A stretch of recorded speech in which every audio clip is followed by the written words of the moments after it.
pinalaya mo kahit hindi mo gustong palayain.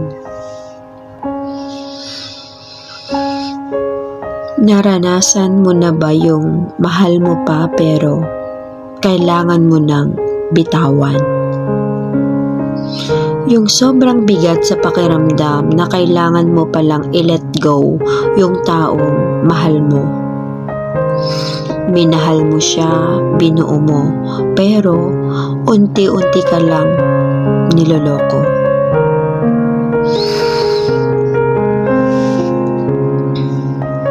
Yung napipilitan lang kaya nag-stay siya sa buhay mo, na kahit alam mo naman na hindi ka na mahal pero pinaglalaban mo pa rin.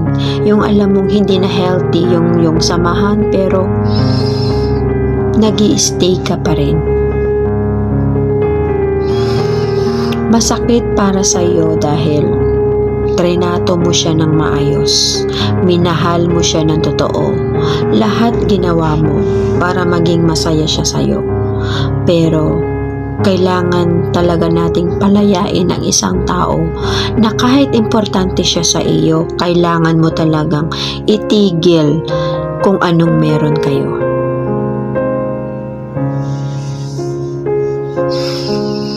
Hindi mo man dali-dali mabura lahat yung alaala niyong dalawa, pati yung pagmamahal mo sa kanya. Pero kailangan mo talagang mag-move on or mag-move forward.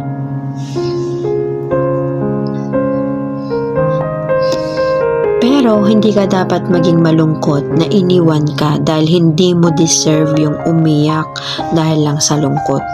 Hindi mo deserve iwan at hindi mo deserve na ipagpapalit ka ng iba. You deserve to feel the love that you give. Remember? They never said for the less. You deserve honesty. You deserve someone who respects you. You deserve someone who will still be there for you even when everyone else is walk away.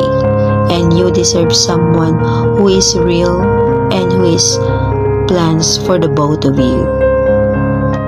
Hindi yung parati kang sinasabihan na I love you pero hindi pinaparamdam sa iyo ang tunay na kahulugan ng pagmamahal.